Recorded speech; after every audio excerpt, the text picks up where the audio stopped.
मेरे गुरु महेश्वर शिव को मेरा प्रणाम है।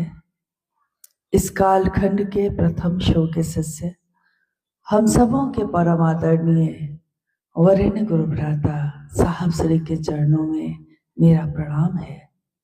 शक्ति स्वरूपा मां नीलमानंद जी के चरणों में मेरा प्रणाम है।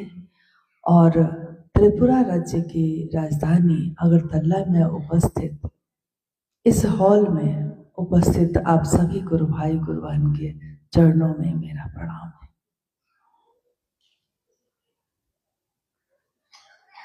महागुरु महादेव के शिष्य होने के नाते एक सौभाग्य हम सबको मिला है कि हम दुनिया में कहीं भी जाकर अपने गुरु का संदेश सुनाते हैं, समझाते हैं, महादेव से जुड़ाव करते हैं और आगे बढ़ जाते हैं। इस कालखंड में शिव की शिष्यता का प्रारंभ जब हुआ, ये 1980 का दशक था। आपने अभी सुना भाई परमेश्वर जी शिव की शिष्यता की पृष्ठभूमि यानी कैसे ये शुरू हुई, उसकी व्याप्ति कि जब ये शुरू हुई साहब और दीदी के जीवन में तो क्या हुआ और किस उद्देश्य से शुरू हुई। क्योंकि जब हम कोई भी काम अपने जीवन में करते हैं, उस काम को करने के पीछे कोई ना कोई उद्देश्य होता है। अकारण हम कोई काम नहीं करते। हम अपने जीवन में अगर कोई घर बनाने का सोचते हैं तो जमीन खोजते हैं, जमीन मिल जाए तो घर बना लेते हैं। तो उद्देश्य घर बनाना होता है, लेकिन पहले हम जमीन खोजते हैं। उद्देश्य क्या है? शिव के शिष्यता का उद्देश्य क्या है इस धरती पे? शिव को गुरु बनाने के पीछे मनसा क्या है साहब की? कुछ भी नहीं। आपने अभी सुना, कोई लौकिक कामना नहीं, कोई लौकिक चाहत नहीं, बस एक ही ललक है, एक चाहत है कि महादेव सुना है बहुत अच्छे हैं, बहुत मोहक हैं। क्या नहीं है महादेव? भारत इस भूमि में जहां हम आप रहते हैं, भारत की इस भूमि में जब भी महादेव की बात हुई है, शिव ये शब्द गूंजा है, तो शिव शब्द के साथ ही शिव के अनेक स्वरूप भी गूंजते हैं। शिव केवल एक सत्ता का एक रूप नहीं है। शिव एक ऐसा तत्व है जो कण कण में है। शिव जिनकी इच्छा मात्र से ये सृष्टि बनी, ये हमने अपने शास्त्रों में पढ़ा सुना है। शिव जिनकी चाहत से ये दुनिया सृजित हो रही है, रहती है, टूट जाती है। यानी हम पैदा भी होते हैं तो महादेव की दया है, रहते भी हैं तो उस महादेव की दया से, और एक दिन हमारे इस जीवन का लय हो जाता है। ये भी उस महादेव की दया का ही रूप है। जिसने भेजा है वो फिर वापस तो बुलाएगा ही। शिव जीव बना है तो जीव एक दिन शिव बनेगा ही। शिव ने इच्छा की, शिव की इच्छा में बल है, मेरे और आपके इच्छा में भी बल है। हम इच्छा करते हैं, परंतु हमारी इच्छा कुछ देर के बाद टूट जाती है। शिव की इच्छा में इतना बल है, इतना बल है कि शिवेच्छा बलि यसी। शिव की इच्छा में इतना बल है कि मात्र एक इच्छा का प्रतिफल है ये दुनिया। शिव ने एक इच्छा की, एको हम बहुत श्याम, मैं एक हूं अनेक हो जाऊं। और शिव की इस इच्छा में इतना बल है कि जैसे ही इच्छा हुई और ये सृष्टि बनने लगी। अब शिव की इच्छा शुरू हुई है, सृष्टि का सृजन शुरू हो गया। शिव की इस इच्छा ने तरंगों का रूप लिया है और आकाश बना, हवा बनी, अग्नि बनी, जल और पृथ्वी।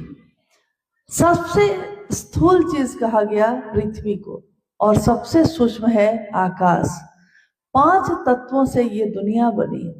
5 तत्वों से ही हर इंसान या इस दुनिया की कोई भी रचना बनी। स्वाभाविक है कि जिसकी इच्छा का प्रतिफल होगा, ये दुनिया होगी, तो इस इच्छा में वो शिव भी होगा। इसीलिए इस सृष्टि के कण कण में शिव है, कण कण में महादेव है। परंतु क्या हम इन आंखों से, जो हमारी आंख है, जो हमारी 5 ज्ञानेंद्रियां हैं, हम उस महादेव को इन आंखों से देख सकते हैं? हो सकता है कोई कहे कि हाँ देख सकते हैं, परंतु ये संभव नहीं है, क्योंकि इन आंखों से तो हम इन 5 तत्वों को भी सबका सब नहीं देख पाते। हवा ही हवा है चारों तरफ, प्राण चल रहे हैं सबके, क्योंकि वायु है, परंतु इस हवा को, इस वायु को हम देख पाते हैं इस आंख से।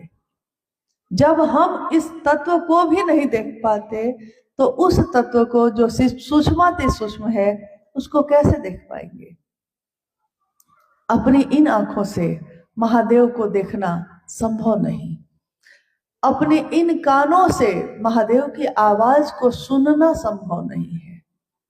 परंतु हम छू भी नहीं सकते, स्पर्श भी नहीं कर सकते, स्वाद भी नहीं ले सकते, गंध भी नहीं ले सकते। यानी हमारी 5 ज्ञानेंद्रियां जहां काम करना खत्म करती हैं, वहां से हमारे हृदय की सीमा शुरू होती है, क्योंकि हृदय की कोई सीमा नहीं होती, प्रेम का कोई तल नहीं है, प्रेम की कोई सीमा निर्धारित नहीं है। दिमाग से हम गणित बनाते हैं, दिमाग में हमारे विचार आते हैं, दिमाग से हम सोचते हैं, परंतु दिल से हम सोचते नहीं हैं, दिल से हम महसूस करते हैं। हम अपने बच्चे के प्यार को भी अपने दिल से महसूस करते हैं। हम किसी से मित्रता करते हैं, उसको भी मेरा दिल महसूस करता है। इसीलिए हमारा मन, हमारा हृदय उन सारी सूक्ष्म चीजों को महसूस करता है जिनको हम इन आंखों से नहीं देख पाते। अक्सर जब हम किसी के घर जाते हैं और अगर उससे मिलकर या उनके घर जाकर, हालांकि उनके घर जब आप जाते हैं तो वो आपका बड़ा सत्कार करते हैं, भोजन बनाते हैं, आपको खिलाते हैं, बात भी करते हैं बैठकर, परंतु आपका हृदय ये महसूस कर लेता है कि भाव नहीं है। मतलब भोजन तो कराया है इसने, सामने पड़ने पे प्रणाम पाती तो हो गया है, लेकिन अंदर से भाव महसूस नहीं हो रहा है। यानी सूक्ष्म चीजों को हृदय महसूस कर लेता है, जिसको दिमाग नहीं पकड़ पाता उसको दिल पकड़ लेता है। तो दोबारा हम उसके यहाँ जाना नहीं चाहते। कोई कहता है कि चलिए ना, उस दिन तो उसने आपका बड़ा सम्मान किया था, लेकिन आप समझ जाते हैं, हम समझ जाते हैं और हम कहते हैं कि नहीं, भाव नहीं था भैया।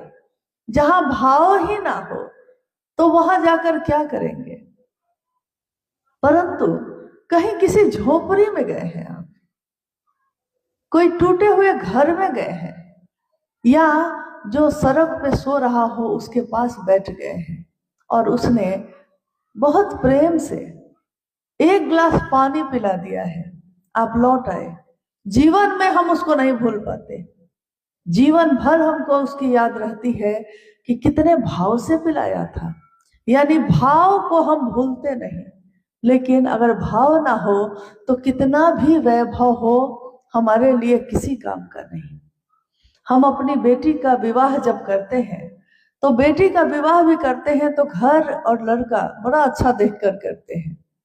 बेटी जब अपने घर, अपने ससुराल चली जाती है, हम उससे पूछते हैं घर में सब कुछ अच्छा है? तो वो कहती है कि हाँ सब अच्छा है माँ।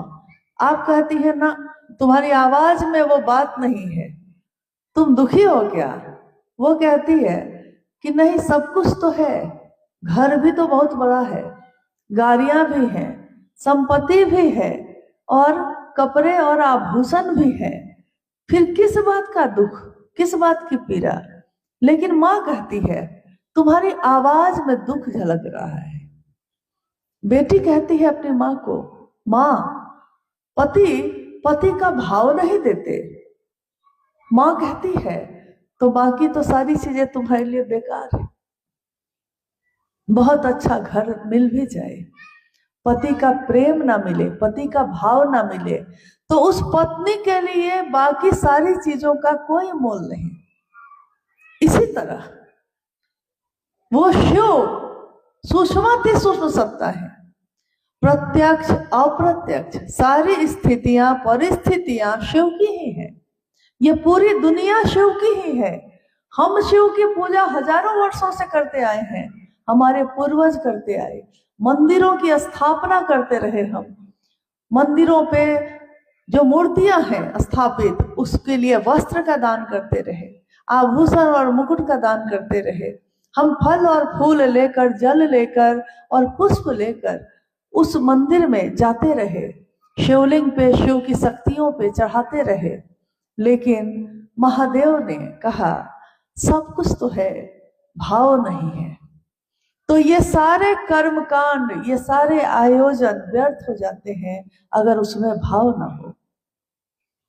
यानी किसी भी रिश्ते में भाव के बिना कुछ नहीं हो सकता। तो जब हम शिव को गुरु बनाने की बात कहते हैं, तो शिव को गुरु बनाते समय हो सकता है भाव हो सकता है भाव नहीं हो, दोनों स्थितियां हो सकती हैं। विश्वास हो या विश्वास नहीं हो, यह भी हो सकता है, क्योंकि हम इंसान ही तो हैं। कभी किसी पे विश्वास होता है और कभी किसी पे विश्वास नहीं होता। शिव को अपना गुरु बनाने में हो सकता है विश्वास नहीं भी हो, तब भी अविश्वास में भी या विश्वास में भी अगर हम ये कहते हैं, हे शिव आप मेरे गुरु हैं, मैं आपका शिष्य हूं, मुझ शिष्य पर दया कर दीजिए, अगर ये बात हमारे मन से निकलती है, सिर्फ मुख से नहीं, बोली से नहीं, अगर ये हमारे मन से निकलती है, तो याद रखिएगा मन की आवाज बहुत तीव्र होती है, बहुत तेज होती है। मन की गति इतनी तेज होती है कि अभी यहाँ बैठे बैठे आपने सोचा और आप दुनिया के किसी भी कोने में जा सकते हैं। मन से, शरीर से जाने में समय लगेगा। यहाँ इस अगरतला में आज ये शिव गुरु कार्यक्रम हो रहा है, हमारे गुरु शिव का ये कार्यक्रम हो रहा है, परंतु रांची में बैठे बैठे भी कितनी बार मन से तो हम लोग यहाँ आ ही चुके हैं, शरीर से आने में समय लगा। मन से हमारे साहब, हमारे वरेण्य गुरु भ्राता तो उसी दिन अगरतला में आ गए थे जिस दिन उन्होंने कहा था कि हॉल में कार्यक्रम करना, मैं आऊंगा।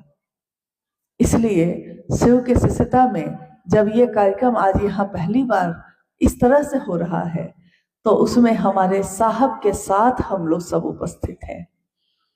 महादेव इन आंखों से दिखाई नहीं देता, तो महादेव हृदय से महसूस होता है। साहब और दीदी भी इन आंखों से दिखाई नहीं देते, क्योंकि उनके शरीर में अब वो उपलब्ध नहीं है, परंतु साहब और दीदी को हम सभी शिष्यों का हृदय उससे भी तेज गति से अनुभव करता है, जिससे हमारे आसपास के शरीर से उपस्थित लोग होते हैं।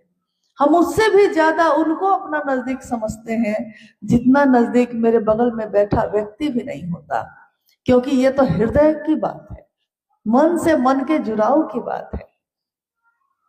शिव की शिष्यता अप्रतिम है। अप्रतिम का अर्थ होता है एक ऐसी प्रतिमा जिसके जैसी कोई दूसरी प्रतिमा नहीं है। इसलिए शिव के अनेक स्वरूप पूजित हुए।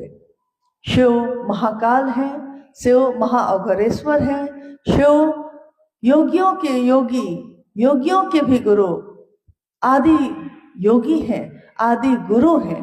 शिव क्या नहीं है? शिव भोला है, शिव शंकर है, क्या नहीं है? यहाँ तक कि शास्त्रों ने भी लिखा कि ज्ञान विच्छेद तू शंकरात, ज्ञान देने के कारण तू शंकर कहलाता है। तुम त्रिभुवन गुरु वेद बखाना, तुम त्रिभुवन के गुरु हो, ये वेद भी बखान करते हैं। संभवे गुरुवे नमः, संभो तुम गुरु होने के कारण प्रणाम करने योग्य हो, हम आपको प्रणाम करते हैं। आप गुरु हैं, हम आपको प्रणाम करते हैं। जगत गुरु, विश्व गुरु, आदि गुरु शिव। उस शिव की पूजा करते करते हमारा मन कभी उन तक नहीं पहुंच सका, परंतु जब हमने साहब श्री का दिया हुआ ये संदेश सुना, ये तीनों सूत्रों को सुना और अपने जीवन में उतारा, तो हमारा मन धीरे धीरे इस बात को समझने लगा कि शिव के सिवा मेरा अपना इस दुनिया में कोई नहीं है। जहां से हम आए हैं लौटना वही है। ठीक उसी तरह जिस तरह हम अगर रांची से आए हैं तो अगरतला में मेरे गुरु भाई गुरुवान हैं, लेकिन इसके कारण है क्योंकि शिव मेरे गुरु है। अगर शिव मेरे गुरु ना होते तो यहाँ मेरे गुरु भाई गुरुवान भी ना होते, क्योंकि मूल कारण कौन है, यहाँ रहते हुए भी मुझको अभी भी याद है कि मेरा मूल कारण इस स्थल पे उपस्थित होने का क्या है, महादेव। और महादेव किस कारण से मेरे लिए मूल कारण हो गए, साहब और दीदी। साहब ने बताया। आज दुनिया में कोई कहीं भी इस बात को लेकर जाता है, यहाँ नॉर्थ ईस्ट में आज तक जितने भी गुरु भाई या गुरुवान आए होंगे आपसे ये संदेश लेकर ये कहने कि शिव गुरु हैं, आप उनके शिष्य बन जाइए। आप में से कोई अगर ये इस प्रश्न का उत्तर देना चाहे तो दे सकता है कि क्या ये बात उसकी अपनी थी। हम तो डाकिया थे, आज भी डाकिया है। संदेश किसी और का, साहब का, और पता भी आपका, उनका, इनका, और संदेश किसका, साहब श्री का। पहुंचाने वाले हम में से कोई भी हो सकते हैं, परंतु शिव शिष्यता का मालिक हमेशा महादेव है। और ये बगीचा जो आज सुगंधित है, अलग अलग फूलों से सजा हुआ है, शिव शिष्यों की इस दुनिया में, इस बगीचे में हर तरीके के लोग हैं। कोई गुलाब के फूल की तरह सुगंधित भी है, तो कोई ऐसा भी है जो सुंदर तो है लेकिन उसमें सुगंध नहीं, ऐसे भी हैं। परंतु ये बगीचा तो साहब दीदी का लगाया हुआ है। इस बगीचे के हर फूल की रखवाली बागवां बनकर, माली बनकर वो खुद करते हैं। और हमको, आपको, सबको उन्होंने एक जिम्मेदारी दी कि ये जो मेरा बगीचा है, इस बगीचे के हर फूल की रखवाली करना, ये हम सबकी जिम्मेदारी है। फूल की रखवाली करना मतलब तेज हवा से बचाना, बर्फीली तूफानों से बचाना, गर्मी से बचाना, और खाद और पानी देते रहना, ताकि ये लहलहाते रहे, खिलते रहे, सुगंध फैलाते रहे। ये सुगंध किस चीज की है? ये शिव की शिष्यता की है। शिष्य भाव मेरे आपके अंदर प्रकट हो जाए, ये संदेश भी इसी के लिए है। परंतु अक्सर हम ये संदेश पहुंचाते पहुंचाते भूल जाते हैं कि ये संदेश तो मेरा था ही नहीं। हम खुद मालिक बनना चाहते हैं, लेकिन हम तो कुछ इसके एक फूल है, मालिक कैसे बन सकते हैं? मालिक तो महादेव है। बगीचे का फूल बगीचे का मालिक नहीं बन सकता। हाँ, वो अपनी सुगंध से अपने पूरे परिवेश को, अपने आसपास के माहौल को सुगंधित कर सकता है, लेकिन उसका मालिक नहीं है। ये तो वो है जिसने बीज भेजा था, तो इस बीज से ये पौधा निकला है। परंतु बीज भी किसी और का, निकला भी तो वो उस पे भी अधिकार किसी और का, मेरा आपका कैसे होगा? अगरतला की इस धरती पे कुछ सालों से, कुछ वर्षों से महादेव की बात चल रही है। आज हमारे आपके बीच मुझको जैसी सूचना भी मिली कि कुछ गुरु बहन आई हैं गुवाहाटी से भी और कुछ शिलोंग से भी आई हैं। मुझको याद है कि जब भी साहब ने महादेव की बात बढ़ाने की बात की, उन्होंने सब पे विश्वास किया, सब पे। शायद आप में से बहुत लोगों ने सशरीर साहब श्री का दर्शन किया होगा, या बहुत ऐसे होंगे जिन्होंने उनको शरीर में भी कभी देखा नहीं, उनसे इस तरह कभी मिले नहीं होंगे। परंतु आज मैं आपको ये बताती हूँ कि साहब शिव के शिष्य हरिंद्रानंद जी ने, क्योंकि शिव के शिष्य हरिंद्रानंद जी को ही हम साहब कहते हैं, हमारे शिव शिष्यों के साहब एक ही हैं। हमारी दीदी भी, अगर हम कहते हैं दीदी, इसका अर्थ है कि हम लोग दीदी नीलम आनंद जी के बारे में बात कर रहे हैं। बाकी सब दीदी हैं, गुरु बहन हैं, गुरु भाई हैं, तो हम दीदी भैया ही कहते हैं। परंतु सबके अपने अपने नाम हैं। जब हम कहते हैं साहब, यानी ये साहब हरिनानंद जी की बात हो रही है। जब हम कहते हैं दीदी, तो दीदी नीलम आनंद जी की बात हो रही है। और उनके जैसा प्रेम देने वाला, उनके जैसा परवाह करने वाला इस धरती पे हम लोगों ने इससे पहले कभी देखा नहीं। हर व्यक्ति खुद से जोड़ना चाहता है, और साहब किससे जोड़ना चाहते हैं? महादेव से। हर व्यक्ति अपने पीछे चलाना चाहता है, साहब किसके पीछे चलाना चाहते हैं? महादेव के। क्योंकि इसके लिए हृदय बड़ा होना चाहिए। जगत गुरु शिव के शिष्य का हृदय इतना बड़ा होता है कि वो जानते हैं कि मेरे साथ आप आइए या ना आइए, महादेव के साथ रहिएगा तो भेंट होती रहेगी। और एक ही परिवार तो हम लोग हैं। शिव शिष्यों का ये परिवार जो है, ये एक ही तो परिवार है।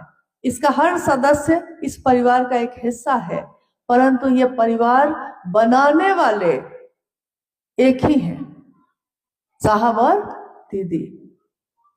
शिव के नाम के साथ इस परिवार को बनाने वाले। और महादेव के चर्चा जो आज हर जगह हो रही है, यह चर्चा तब एकदम बेनूर बेरंग हो जाती है अगर उसमें भाव ना हो। कोई भी शिव की चर्चा, जैसे ही हम कहते हैं शिव चर्चा स्थल, शिव की चर्चा, इसका अर्थ होता है कि इसमें सिर्फ शिव की बात होगी, इसमें किसी व्यक्ति विशेष की बात नहीं हो सकती। इसलिए हम में से किसी को यह अधिकार नहीं है कि गुरु के मंच का प्रयोग हम में से कोई अपनी व्यक्तिगत बात कहने के लिए करे। अगर हम में से कोई ऐसा करता है तो ये एक आध्यात्मिक अपराध है, और इस आध्यात्मिक अपराध की क्षमा शिव भी नहीं करते। क्षमा जिसे कर सके न तुम भी, हो गई कोई ऐसी भूल। हम शिव शिष्यों से ऐसी भूल कभी ना हो, इसकी प्रार्थना करना है महादेव से। महादेव, हम आपके लिए आपसे दया मांगे कि हम आपके शिष्य बन सके। हम आपकी चर्चा भी करें तो इसलिए कर सके कि कोई शिव का शिष्य बन सके। हम आपको नमन भी करें तो इसलिए करें कि हमारे मन का प्रणाम आप तक पहुंच जाए। 3 सूत्र हम में से ज्यादातर लोग करते हैं। क्या आप लोग जितने लोग हैं सबको इस 3 सूत्र तो करते ही होंगे? तीनों सूत्र, पहला, दूसरा और तीसरा सूत्र हम लोग सब करते हैं ना? आप लोग भी करते होंगे? करते हैं। किसी ने बताया होगा कि करना चाहिए, इसलिए करते हैं। लेकिन इसको करने के पीछे कारण क्या है? कोई भी काम जब हम करते हैं, हम बाजार जाते हैं, हम वहां से राशन और सब्जी खरीद कर लाते हैं। किस लिए? उद्देश्य क्या है इसका? क्या उद्देश्य होता है? राशन खरीदकर घर के रसोई में लेकर आए हैं, इसके पीछे उद्देश्य क्या है? भोजन बनाना, यही उद्देश्य है ना? नहीं, भोजन बनाना ही नहीं, भोजन खाकर किसी की भूख खत्म हो जाए, किसी का तृष्णा, किसी की भूख समाप्त हो जाए, ये होता है राशन खरीदने का उद्देश्य। ये है तो पृष्ठभूमि हो गई राशन खरीदना, भोजन बनाना हो गया व्याप्ति, यानी आज जो भोजन बन रहा है ये काम हो रहा है। लेकिन इस भोजन बनाने का उद्देश्य भी होता है कि जब तक वो किसी के मुख से जाकर उसके पेट की क्षुधा को नष्ट ना करे, तो इस भोजन का कोई अर्थ नहीं है।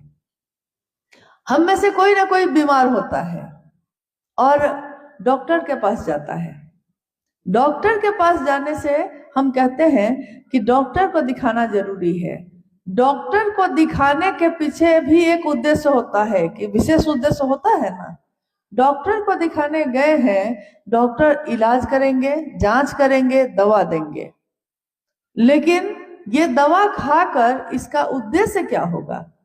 उद्देश्य ये है कि मरीज की बीमारी खत्म हो जाए, ये डॉक्टर का उद्देश्य होगा। दवा देना उसका उद्देश्य नहीं होता। सिर्फ दवा खाकर बीमारी खत्म हो जाए, जड़ से खत्म हो जाए, ये डॉक्टर का उद्देश्य होता है। तो जब साहब श्री ने कहा कि शिव मेरे और आपके गुरु हो सकते हैं, तो शिव को गुरु बनाने के पीछे साहब श्री का उद्देश्य क्या है? क्योंकि शिव की शिष्यता की पृष्ठभूमि बताती है कि साहब ने शिव को गुरु कैसे बनाया। अभी आपने सुना है, अगर गौर से सुना होगा तो सुना है आपने। व्याप्ति ये है कि आज भी लगभग 51 वर्षों से शिव चर्चाएं हो रही हैं इस धरती पे, इस कालखंड में। 51 वर्षों के 51वां वर्ष बीत रहा है। 51 वर्षों के बीच में करोड़ों शिव के शिष्यों ने ये बात अपने मुंह से बार बार कही कि आइए भगवान शिव को अपना गुरु बनाते हैं। शिव जन जन के गुरु हैं, आइए भगवान शिव को अपना गुरु बनाते हैं। कहा होगा कि नहीं? जिसने भी आज से पहले आपसे बात की होगी उसने यही कहा होगा कि भगवान शिव को अपना गुरु बना लीजिए। हम कहेंगे कि बनाने के लिए क्या करना होगा, शिव को गुरु बनाकर क्या करना होगा, तो वो बताते हैं कि 3 सूत्र करिएगा। बहुत गुरु भाई गुरु बहन कहते हैं कि 3 सूत्रों में पहला सूत्र नहीं हो पाता है, दूसरा सूत्र नहीं हो पाता, तीसरा सूत्र नहीं हो पाता। अमूमन ये बात कहते हैं, परंतु सूत्र क्या है पहले ये समझ ले हम लोग। इसका उद्देश्य क्या है, इसको करने के पीछे कारण क्या है, इसको करने से परिणाम क्या आएगा। पहला सूत्र, जब हम मन ही मन बार बार ये कहते हैं कि हे शिव आप मेरे गुरु हैं, मैं आपका शिष्य हूं, मुझ शिष्य पर दया कर दीजिए, तो बार बार ये कहना मेरे मन में एक आवृत्ति पैदा करता है। लगातार एक बात घूम रही है मेरे मन में, हे महादेव आप मेरे गुरु हैं, मैं आपका शिष्य हूं, मुझ शिष्य पर दया कर दीजिए। ये एक शब्द नहीं है, ये धीरे धीरे एक विचार से भाव बन रहा है।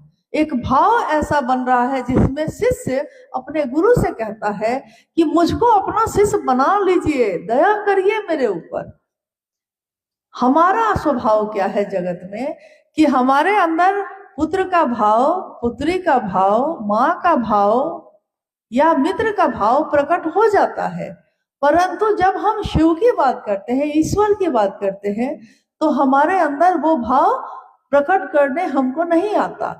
हमको लगता है कि इसके लिए कोई विज्ञान होगा, इसके लिए कोई तरीका होगा। लेकिन आप गौर करिए, हमारे जीवन में बचपन से लेकर अभी तक में जितनी भी उम्र हमारी और आपकी है, शुरू से याद करिए, जब से आपको याद है, क्या पत्नी का भाव प्रकट करने के लिए आपने कोई तपस्या की थी?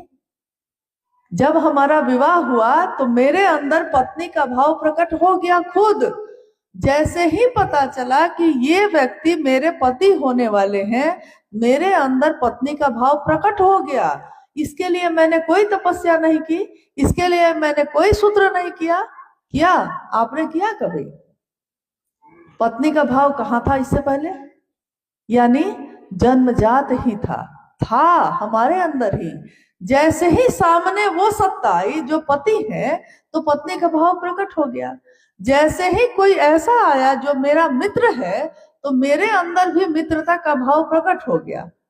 और जैसे ही कोई ऐसा आया जो शत्रु है, तो शत्रुता का भाव भी प्रकट हो गया। यानी नकारात्मक या सकारात्मक कोई भी भाव है, जैसे ही सत्ता सामने आती है, मेरे अंदर वो भाव प्रकट हो जाता है।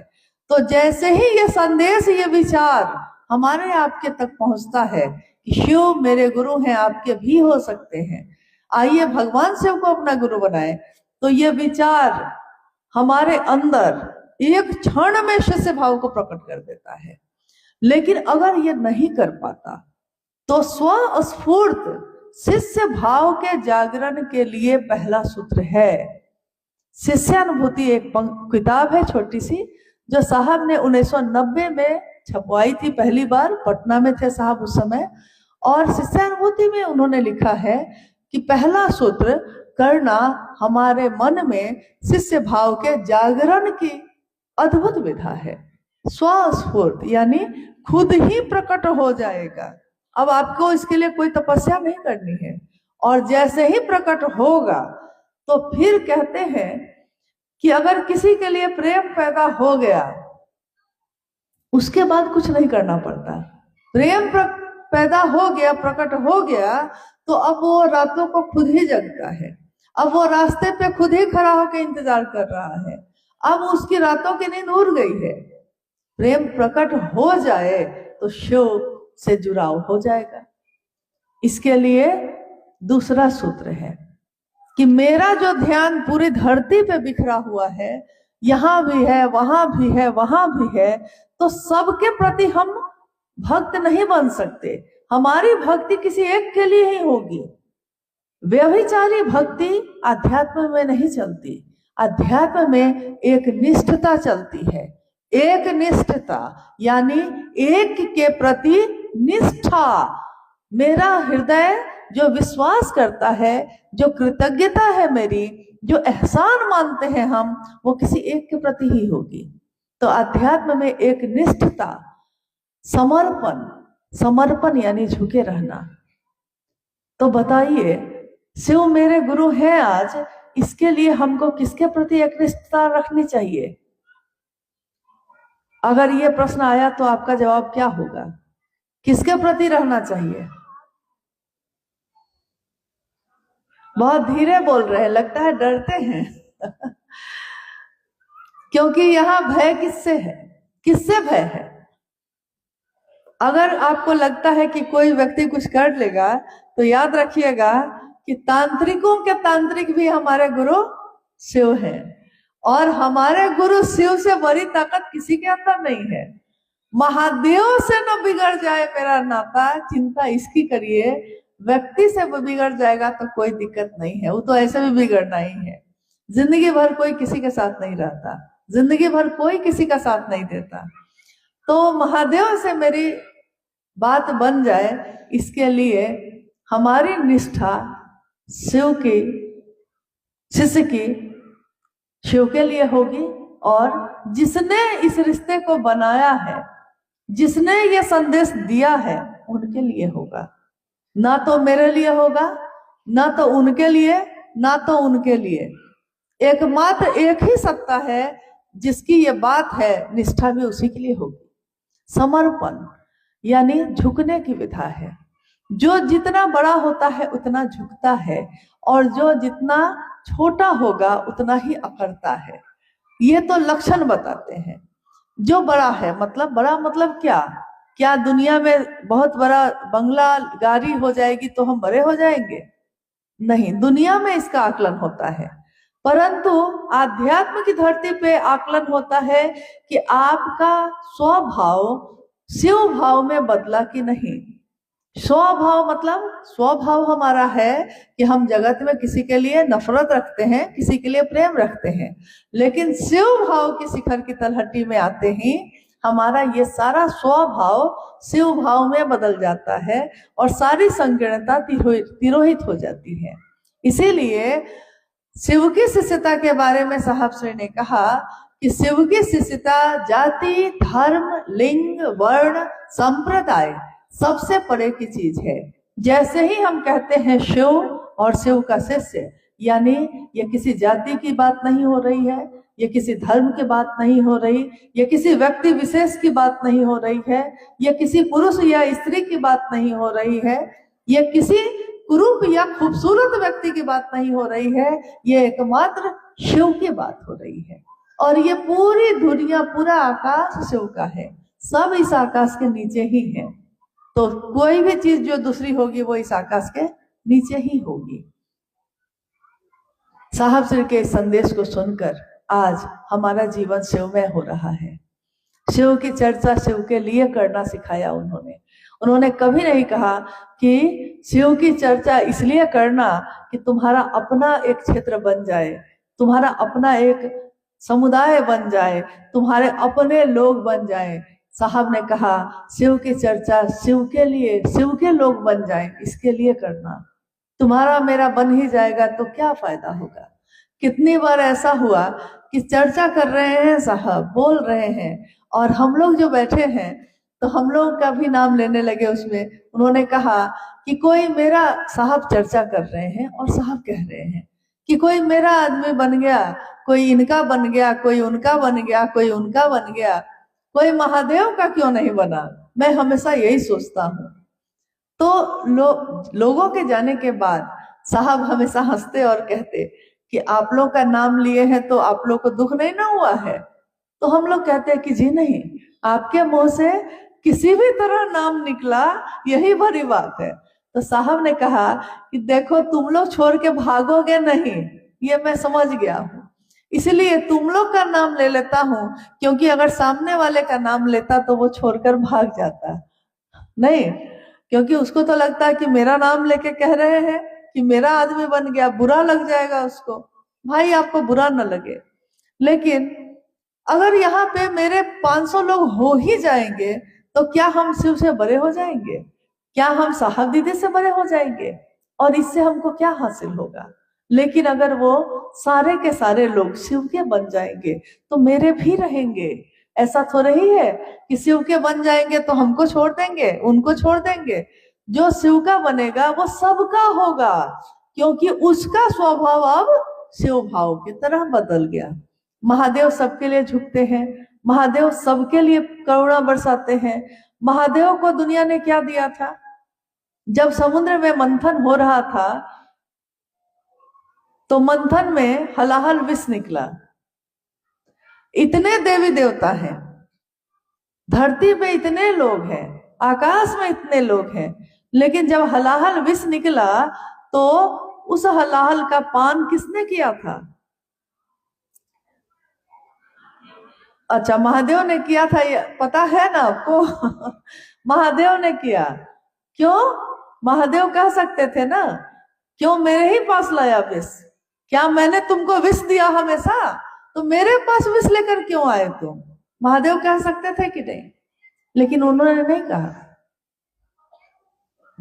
साहब ने अपनी चर्चा में कहा एक बार कि महादेव आपकी किस्मत में विष ही लिखा था तो विष ही ना मिलेगा, और क्या मिलेगा? तो महादेव को विष दिया लोगों ने, लेकिन इसके बदले में महादेव ने क्या दिया दुनिया को? विष दिया, अमृत दिया। तो जो शिव का शिष्य होगा उसको कोई विष दे सकता है, लेकिन वो किसी को विष नहीं दे सकता। आप मुझसे नफरत कर सकते हैं, लेकिन मैं आपसे नफरत कैसे करूं? दुनिया आपको नहीं देखना चाहे, आप दुनिया को कैसे नहीं देखिएगा? क्योंकि आपने तो शिव का नाम लिया है, और महादेव की तो सारी दुनिया है। एकमात्र महादेव की सत्ता ऐसी है जहां देवता और राक्षस दोनों बैठे दिखते हैं। अभी तक कथाओं में, कहानियों में हम लोगों ने यही सुना हमेशा कि जब भी कोई किसी कष्ट में पड़ा, जब भी किसी को कोई दिक्कत हुई, तो लोग दौड़ के किसके पास गए? अंत में दौड़ के किसके पास गए? महादेव के पास। चाहे वो कोई देवी हो, चाहे वो कोई देवता हो, चाहे वो राक्षस हो, चाहे वो इंसान हो, जब अंतिम उपाय खोजता है तो वो महादेव के पास चला जाता है। लेकिन अंत में जाता है, पहले ही चला जाता तो कितना अच्छा होता। लेकिन वो पहले सबके दरवाजे खटखटाता है, और एक दिन जब टूट जाता है तब महादेव के दरवाजे आता है। लेकिन आपने किसी कहानी में भी सुना है कि महादेव किसी के पास दौड़ के गए हो? कभी सुने हैं किसी से कोई कहानी में कि महादेव दौड़कर किसी के पास गए, किसी देवी के पास, किसी देवता के पास? नहीं सुना। तो इस लिहाज से सबसे ज्यादा अहंकार तो महादेव को होना चाहिए था, लेकिन वो तो करुणावतारम है, तो महादेव को तो अहंकार नहीं हुआ ना। उन्होंने तो सबको अमृत दिया, और भोला कह के हमने पुकारा। जो तीनों लोगों का अधिपति है, जो सबको वैभव संपत्ति देने वाला है, जो नटराज है, जो महाकाल है, जो कालों का भी काल है, और एक नाम उसका भोला है, तो हम कहते हैं भोला है वो, क्योंकि भोला बन के बैठा है वो भोला है नहीं, भोला बन के बैठा है। क्योंकि अगर महादेव का, तो एक कहावत है कि और देवी देवता के दौरा दौरी और महादेव के घुसकुनिया। कहावत का अर्थ है कि और लोग दौड़ेंगे तब कहीं जाके यहाँ से वहां पहुंचेंगे, और महादेव बस खिसक जाते हैं तो यहाँ से पता नहीं कहाँ पहुंच जाते हैं। तो महादेव का वार तो कोई सह नहीं पाएगा, इसलिए महादेव पे सारे लोग वार करते हैं। महादेव अगर वार कर दिया तो कोई सह नहीं पाएगा इसको, इसलिए महादेव कभी वार नहीं करते। ये त्रिपुरा की धरती है, और ये त्रिपुरा की धरती बसी थी, और इसका नाम ही रखा गया था त्रिपुर सुंदरी देवी के नाम पे। त्रिपुर सुंदरी शिव की 10 महाविद्याओं में से एक महाविद्या का नाम है, और क्योंकि उनमें लक्ष्मी सरस्वती के भी रूप हैं, तो इस कारण से भी त्रिपुर कहा जाता है।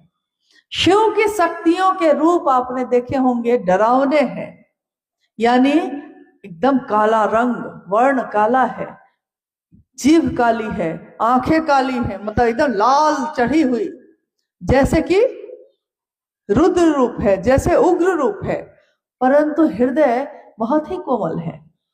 मां काली का जितना भयंकर रूप है उतना ही हृदय वो कोमल है उनका, क्योंकि रूप के अनुसार हृदय होगा ये संभव नहीं है, ये जरूरी नहीं है। इसलिए साहब श्री ने हमेशा कहा कि रूप पे मत जाइएगा, रूप किसी का डरावना हो सकता है, हृदय कोमल हो सकता है। अब तीनों सूत्रों को करते हैं हम लोग, सारे लोग करते ही होंगे। महादेव को गुरु भी बनाए हैं। साहब दीदी के बारे में भी आप लोगों ने सुना अभी, तो महादेव के बारे में जान ही गए कि शिव गुरु हैं। 3 सूत्र करने से हमारा मन शिव के लिए जुड़ाव की स्थिति में हो जाएगा। लेकिन ये तीनों सूत्र करने के पीछे मूल कारण क्या है?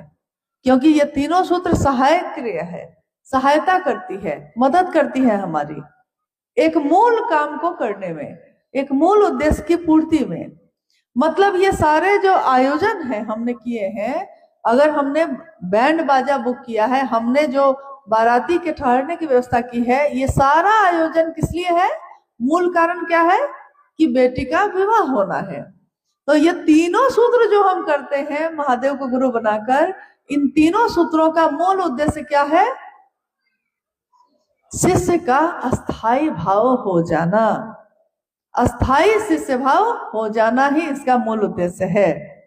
अब बताइए कि आपके तरफ से अगर कोई जिज्ञासा आया है तो हम लोग उस पर भी बात कर लेते हैं, लेकिन मेरे तरफ से एक ही जिज्ञासा है कि हमको लगता है कि आपको ये तो पूरी तरह स्पष्ट होगा कि शिव गुरु हैं और शिव गुरु के शिष्य बनने में मदद करने वाले साहब और दीदी हैं, तो बाकी सारे लोग आते रहेंगे, जाते रहेंगे, आपके साथ कोई चल रहा है, आप किसी के साथ चल रहे हैं, ये होता रहेगा।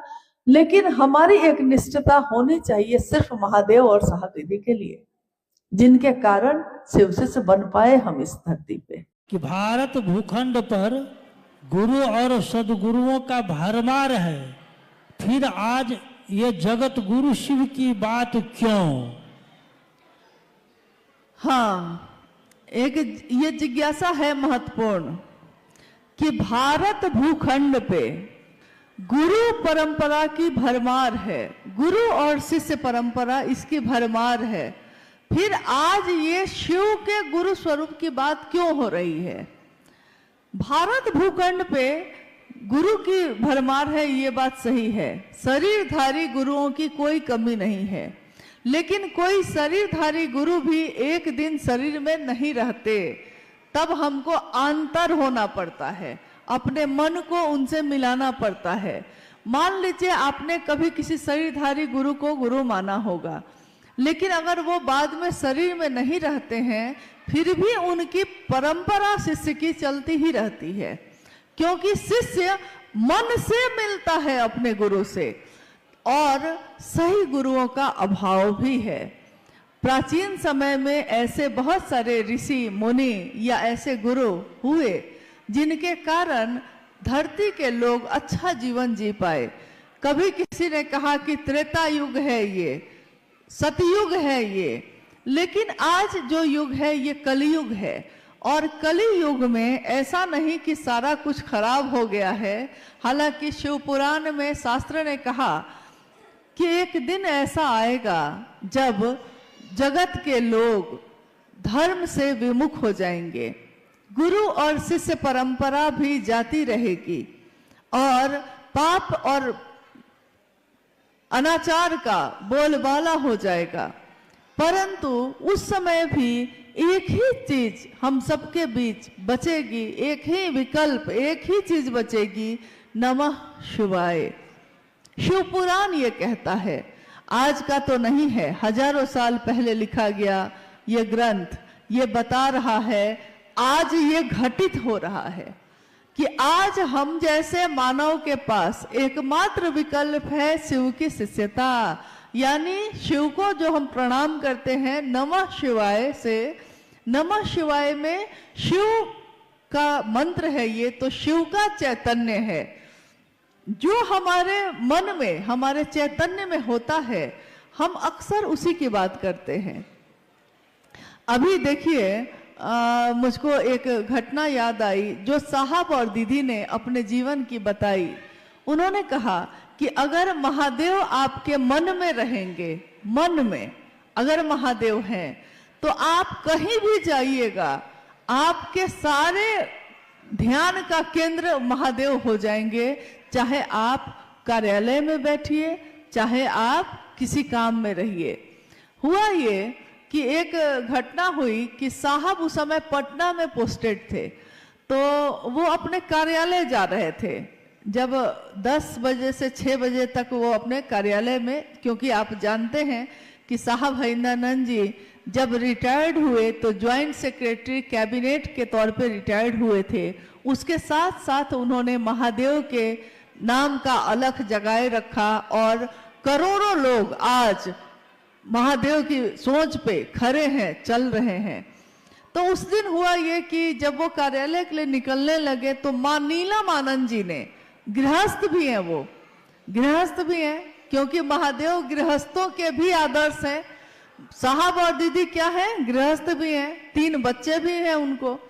तो जब निकलने लगे तो माँ ने उनसे कहा कि कटहल लेते आइएगा, उधर से जब ऑफिस से लौटिएगा। हमारे पति भी जब बाहर जाते हैं तो हम लोग उनसे कुछ ना कुछ डिमांड कर ही देते हैं कि जब आइएगा तो ये लेते आइएगा, ये लेते आइएगा।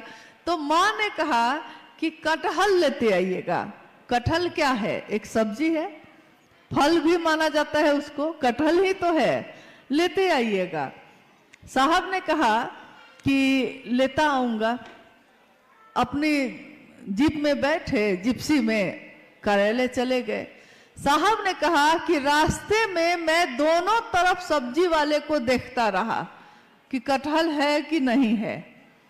नहीं था, दिन में तो दुकान लगी नहीं थी।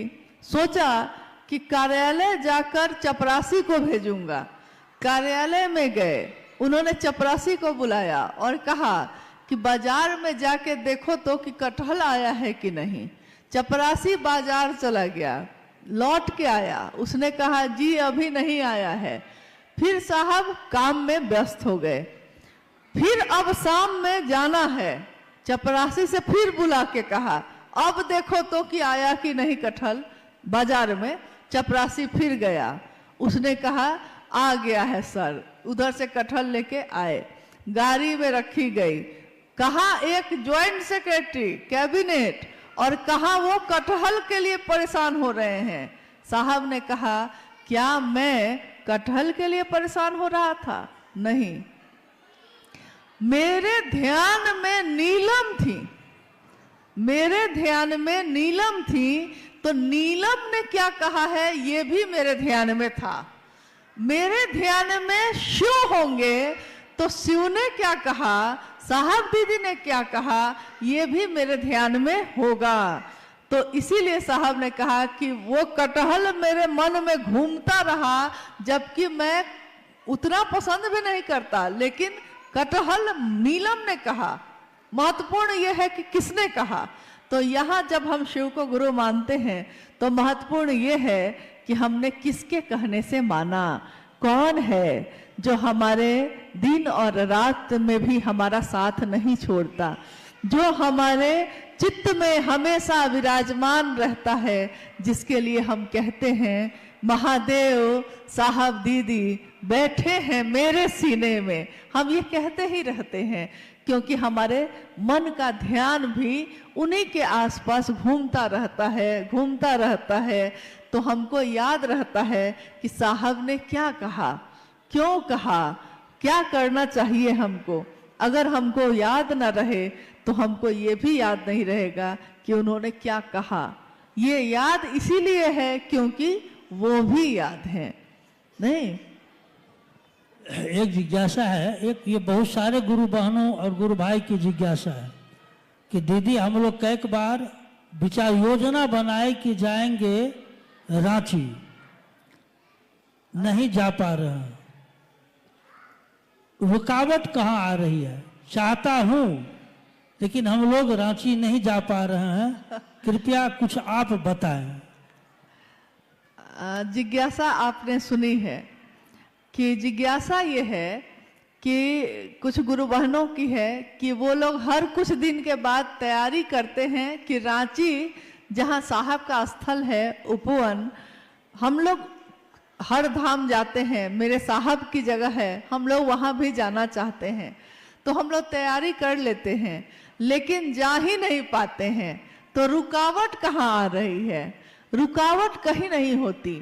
अगर हम किसी पर निर्भर हो जाते हैं तब रुकावट होती है। जैसे जब हम लोगों ने यहाँ आने का प्रोग्राम बनाया तो कुछ लोगों ने कहा कि कलिम्पोंग में बहुत ठंड होगी दिसंबर में, मत जाइए, अप्रैल में जाइएगा। लेकिन चलने वाला जब चल देता है तो वो उसी में एडजस्ट हो जाता है, मतलब ठंड है कि गर्मी है उसी में ढल जाता है। तो हम लोग चले आए। रोकने वाले तो रोकते ही हैं, कहने वाले तो कहते ही हैं। कोई कहता है चल सकते हो, कोई कहता है नहीं चल सकते हो, कोई कहता है जाना चाहिए, कोई कहता है क्यों जाना चाहिए, मत जाइए। लेकिन मेरा मन क्या कहता है? मेरे कौन है वो जिनके लिए हम जाना चाहते हैं, जिनके पास जाना चाहते हैं? साहब और दीदी आज सबके साथ हैं, आप भी तो हम लोग के साथ हैं। तब भी हम लोग आए कि नहीं, आते हैं कि नहीं? कभी सिक्किम आते हैं, कभी सिलीगुड़ी आते हैं, कभी कलिम्पोंग भी आ गए। आज से 15-16 साल पहले साहब के साथ आए थे हम लोग कलिम्पोंग। यहाँ के टाउन हॉल में वो कार्यक्रम किया गया था। आज इतने सालों बाद फिर से कलिम्पोंग में आने का मौका मिला तो सारी स्मृति, सारी बातें याद आने लगी। मुझको याद है कि जब टाउन हॉल से निकलकर हम लोग कार्यक्रम के बाद निकलकर होटल जा रहे थे तो रास्ते में एक फुटबॉल का मैदान था, शायद किसी स्कूल का था, कहाँ का था, कोई फुटबॉल मैदान है, टाउन हॉल से निकलने के बाद रास्ते में था। तो साहब ने कहा कि कलिम्पोंग में महादेव का काम इतना हो कि एक दिन मैं आऊंगा, इस फुटबॉल ग्राउंड में महादेव की चर्चा हो। देखिए इतने साल पहले उन्होंने ये बात कही, लेकिन मुझको ये पूरा विश्वास है कि जो उन्होंने कहा है, कहीं के लिए कह दिया है तो वो घटित हुआ ही है। चाहे वो 20 साल बाद हो, लेकिन वो हो के रहता है। उन्होंने हमेशा यही चाहा कि हम सभी शिव के शिष्य बने, शिव के बने। यहाँ तो स्थिति ये होती है कि अगर कोई गुरु भाई या कोई गुरु बहन 50 आदमी को जोड़ लेता है और 50 आदमी उसके बात पे चलने लगता है तो वो समझ लेता है कि ये 50 मेरा आदमी है। तो दूसरा अगर कोई रख दिया चर्चा तो उसमें कहेगा मेरा लोग नहीं जाएगा, मेरा लोग। जबकि आपने उसको जोड़ा था क्या कह के? आपने तो कहा था शिव का बनना, शिव का शिष्य बनना। तो शिव के लोग ना होंगे, ये मेरे लोग कैसे हो गए? इसका अर्थ है कि मैंने शुरुआत में ही गलत भावना से ये काम किया है। मैंने महादेव के लिए महादेव का काम नहीं किया। जिसने भी, जो भी ऐसा करते हैं, उन्होंने शुरू से ही सोच लिया था कि हमको अपना आदमी बनाना है। हम लोग को कहाँ फर्क पड़ रहा? आप आए तो बहुत अच्छा, हम भी तो महादेव के लिए आए थे, फिर हम भी चले जाएंगे, आप भी चले जाइएगा। कोई ना भी आया तो भी कोई बात नहीं, महादेव उस पे भी दया करे, उस पे भी अपनी कृपा, अपना आशीर्वाद बरसाएं। उनके दया की बारिश हर व्यक्ति पे हो। हम शिव के शिष्य हैं, हम किसी का अशुभ नहीं सोच सकते, किसी का अहित नहीं सोच सकते, चाहे वो आपके साथ चले या ना चले। कभी शिव के शिष्यों को किसी का अहित नहीं सोचना चाहिए, क्योंकि वो शिव का शिष्य है और अगर उसने सोच लिया तो ऐसा घटित हो सकता है। इसलिए हम लोगों को ये काम कभी नहीं करना चाहिए। दूसरे गाली दे सकते हैं, हम लोगों को नहीं देना चाहिए। दूसरा आरोप लगा सकता है, हम लोगों को नहीं लगाना चाहिए, क्योंकि हम तो जानते हैं कि हम शिव के शिष्य हैं, भले वो जाने ना जाने। एक जिज्ञासा है, गुरु बहनों का कहना है कि दीदी हम लोगों ने दीदी नीलम आनंद जी को तो देखा नहीं है। 2005 में दीदी नीलम आनंद जी शरीर छोड़ी, आप उनके साथ और साहब श्री के साथ गुजारे हुए अपना कुछ अनुभव सुनाइए। बाप रे बाप, दीदी से अनुभव पूछ रहे, एक अपना कुछ अनुभव बताइए कि आपने क्या अनुभव किया साहब और दीदी को। देखिए, दीदी नीलम आनंद 2005 में 17 जून को शिवलीन हो गई। आज से कितने वर्ष पहले? साहब 4 सितंबर 2022 को शिवलीन हो गए, और आज भी दीदी और साहब हम लोगों के साथ उसी तरह है, जरा भी कम नहीं हुआ है, रफ्तार और बढ़ गई है, नजदीकी और बढ़ गई है। शरीर में रहते जो थोड़ी दूरी भी थी वो भी अब खत्म हो गई है। आपने जानना चाहा है, आपने पूछा है दीदी नीलम आनंद जी के बारे में। 27 जुलाई 1952 को झारखंड में एक जिला है पलामू, वहां के मनातूगढ़ में दीदी माँ का जन्म एक जमींदार परिवार में हुआ। महुआर जगदीश्वर जीत सिंह की बेटी एक राज परिवार जैसा जीवन वो जी रही थी, और जब उनका बचपन अब यौवन की तरफ गया तो उनकी शादी हुई साहब हैदरानंद जी से 22 मई सन 1972 को। 22 मई सन 1972 में साहब और दीदी जीवन संगिनी बने मनातूगढ़ में, और ये वो समय था जब साहब शमशान साधना किया करते थे।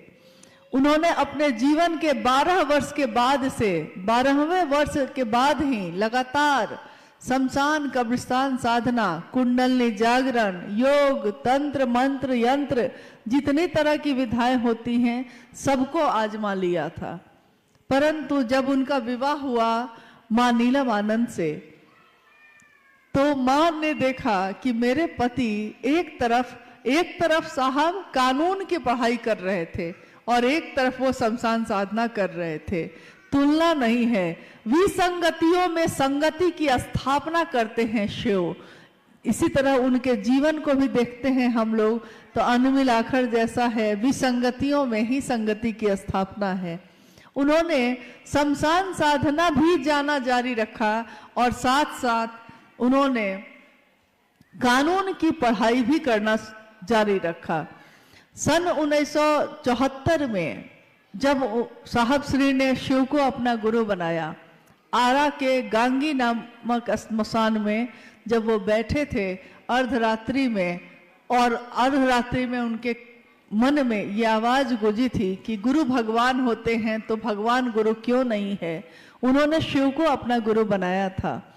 1974 के बाद लगातार 1981 तक, जब तक कि साहब बीच में डिप्टी कलेक्टर हुए, बिहार प्रशासनिक पद पे पदाधिकारी हुए और पाटन में उनकी पोस्टिंग हुई। पाटन में बहुत सारी चमत्कारी घटनाएं हुई। मां नीलम आनंद जी के बारे में इतना ही कह सकते हैं कि उन सारे चमत्कारों की घटनाओं को जो घटित हो रहे थे उसमें उनकी सबसे ज्यादा भूमिका थी, क्योंकि स्वयं भगवती स्वरूपा, शक्ति स्वरूपा मां नीलम आनंद के लिए कुछ भी कहना उनके व्यक्तित्व को बहुत छोटा साबित करता है। उनके बारे में अगर कुछ कहना चाहे कोई तो कह नहीं सकता, उसके शब्द कम पड़ जाएंगे और उनकी ममता बहुत भारी पड़ जाती है। माँ की ममता का कोई मोल नहीं, माँ की ममता शब्दों में बांधी नहीं जा सकती। माँ जो ममता बरसाती है वो ममता ही बरसाती रही। स्वयं उनके शक्ति या उनके आध्यात्मिक जो शक्ति है उसका आकलन कोई करना चाहे तो जगत का लोग नहीं कर सकता, क्योंकि ऐसी कितनी घटनाएं हैं जो ये बताती हैं कि उनके मन से या उनकी बात से क्या हो सकता है, क्या हो जाता है। उन्होंने जो कहा सो घटित हो गया, जो चाहा सो हुआ। उन्होंने कहा था एक दिन जब 13 लोग थे मात्र, शिव गुरु महोत्सव पहला 13 व्यक्ति, और उस दिन साहब ने कहा था कि आज जो 13 लोग हैं एक दिन 13 करोड़ होंगे। माँ नीलम आनंद जी ने कहा था कि आज जो शिव शिष्यता है एक दिन ऐसा आएगा कि देखनिहार को धरनिहार नहीं होगा, देखने वाले गिर जाएंगे, मंजिल इतनी बड़ी होगी, इमारत इतनी बुलंद होगी, शिव की शिष्यता इतनी व्यापक होगी। सोचिए ये कब की बात है, ये 1982 की बात है और आज 2025 में हम लोग बैठे हैं। करोड़ों शिव के शिष्य आज जीवन में शिव को जीते हैं, रहते हैं शिव बन के, जीते हैं शिव बन के, बनते हैं शिव। और ये सब किसके कारण हो सका? तो साहब और दीदी के कारण हो सका। आपने पूछा है कि माँ नीलम आनंद जी के साथ मेरा जो समय गुजरा, मेरा जो सानिध्य मुझको प्राप्त हुआ, तो मैंने क्या अनुभव किया है, मेरी अनुभूति क्या है। मुझको उनका सानिध्य मिला और उसके बाद तो कुछ भी याद नहीं, भूल गया सब कुछ, याद नहीं अब कुछ, सब कुछ जैसे कोई भूल जाता है। मैं अक्सर हंसी में कहती थी, जब जो माँ जिसने मुझको जन्म दिया वो कभी कभी माँ नीलम आनंद जी से मेरी शिकायत करती थी, कहती थी कि बेटी है मेरी और मुझको फोन करके हालचाल भी नहीं पूछती है। तो मैं हंस के कहती थी उनको कि मैं तो भूल चली बाबुल का देश, पिया का घर प्यारा लगे। पिया का घर यानी माँ का वो आश्रय, वो आंचल, साहब का वो आशीर्वाद, इसके सामने अब दुनिया में कुछ भी याद ही नहीं रहता था। तो जब याद ही नहीं रहता था तो बात कैसे करे? इस पे वो रोने लगी। तो माँ ने मुझको बहुत समझाया, कहा कि अरे वो माँ है, तुम्हारी माँ है। मैंने कहा कि माँ मैं अपने दिल की बात कह रही हूँ, मुझको कोई याद ही नहीं रहता, जब आपके साथ हूँ तो और किसकी याद आती है। तो माँ हंसने लगती।